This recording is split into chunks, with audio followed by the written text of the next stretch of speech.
Day 3 of BYU football practice is a wrap. Mitch Harper here with KSL Sports, and saw a lot of red zone work here today at practice. We got about 24 minutes of observation during practice today, and I thought there was some really good insight. Of course, the quarterback battle continues to be a hot topic here down in Provo. Aaron Roderick spoke to the media afterwards, and he said there's no separation between any of the quarterbacks. He's nowhere near close ready to name a starting quarterback, but we did see, again, a lot of red zone work from the QBs. I thought of note, Treyson Bourguet looked really good. He had a nice fade touchdown pass that was a nice completion from Bourguet, and I thought it was a really impressive throw. He again was the first quarterback that we saw in action today. And then Bear Bachmeier, who got some high praise, I thought, on day one during the media observation period. He did throw an interception during red zone work near the end of practice during those 24 minutes. Aaron Roderick said that in that situation, Bear probably should have ran, and it was a good learning opportunity for the freshman from Stanford. We also saw McCae Hillstead in action. He was the second quarterback in action. He did have one pass that was deflected at the line of scrimmage by Ace Kafusi, and Kafusi's going to be a really good player for BYU. I'm expecting kind of a big jump from him heading into his third season in the program. Remember, Ace Kafusi, it was that Oklahoma State game 2 years ago in Stillwater where he really took off. And then, last year he redshirted a season ago. I expect big things from him. And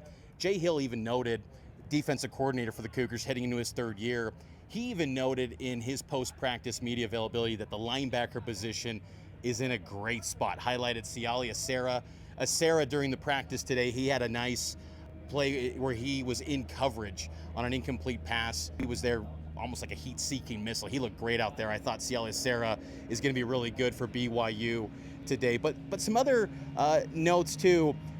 Going back to the Treyson Bourguet touchdown pass to Chase Roberts, it was noteworthy too that it was a low snap from Bruce Mitchell, which kind of uncharacteristic for Bruce. I think Bruce has been great, and he's probably going to be the starting center for BYU this season.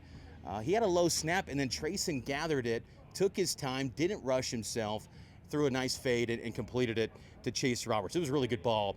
And then they went over to the right hash mark, and there was a nice play call to Carson Ryan.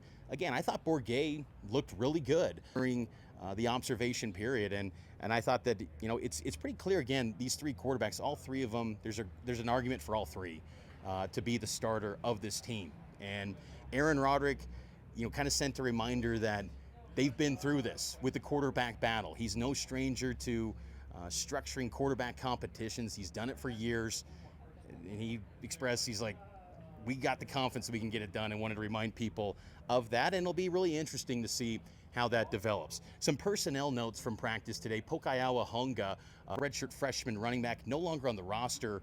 Aaron Roderick noted that Pokai is leaving the team due to personal reasons. Didn't expand on that, but he's no longer on the roster and with the team due to personal reasons. So some of the running back work that we saw today, we of course saw LJ Martin, who Roderick noted is one of the best players in the program, and no doubt about it. And Roderick noted too that LJ is leaner, and I kind of agree with that. Last year, he bulked up, added a lot of weight. He looks a little bit leaner and a little bit quicker this season, LJ Martin does, and expectations are huge for the junior running back out of El Paso, Texas. We also saw Jovesa Demouni, Enoch Nawahine get some runs, Sione Moa, and then Preston Rex as well. Preston Rex, a former safety. Remember last year he was out for the season due to an ACL injury. He's now back with the team, healthy.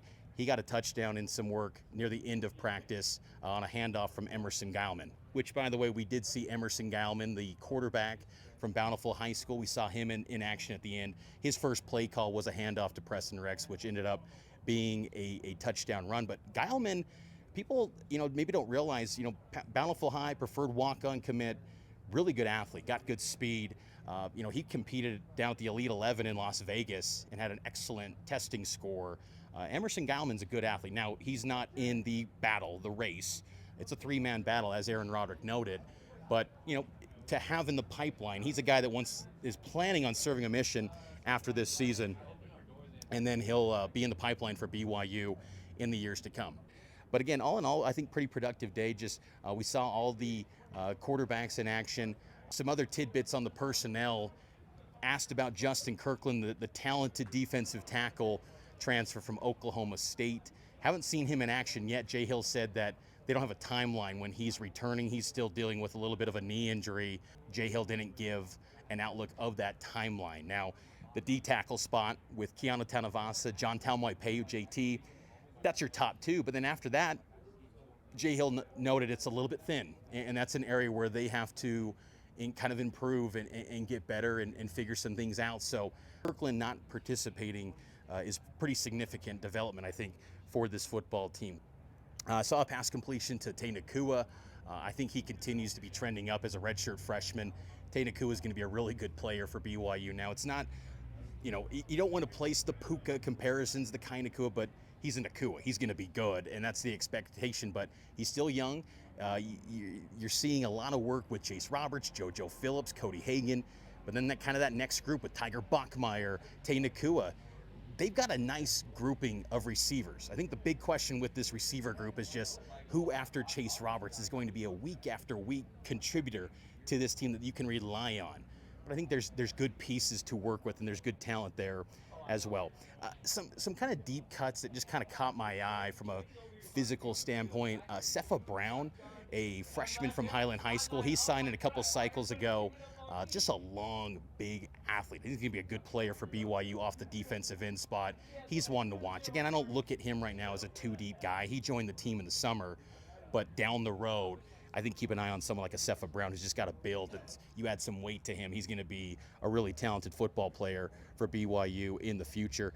Che Bryant Strother, I thought, had a nice tackle near the goal line. He had a nice tackle on Javesa Dumuni near the goal line.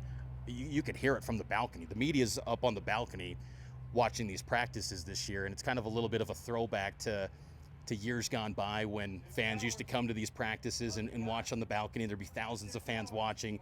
It's a little bit of a throwback, but yeah, Che Bryant Strother, he had a tackle that you could just hear from the balcony.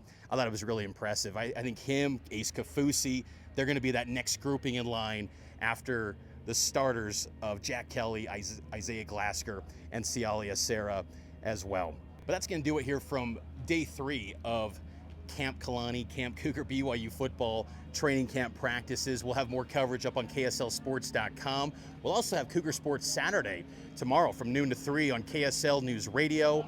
And then also Friday night, I'm going to be hosting on the KSL Sports Zone with Steve Bartle, the Utah insider, on the KSL Sports Zone on JJ and Alex from 3 to 6. So a lot of BYU football talk coming to you through all the KSL Sports channels. Make sure to download the KSL Sports app. I'll talk to you next time.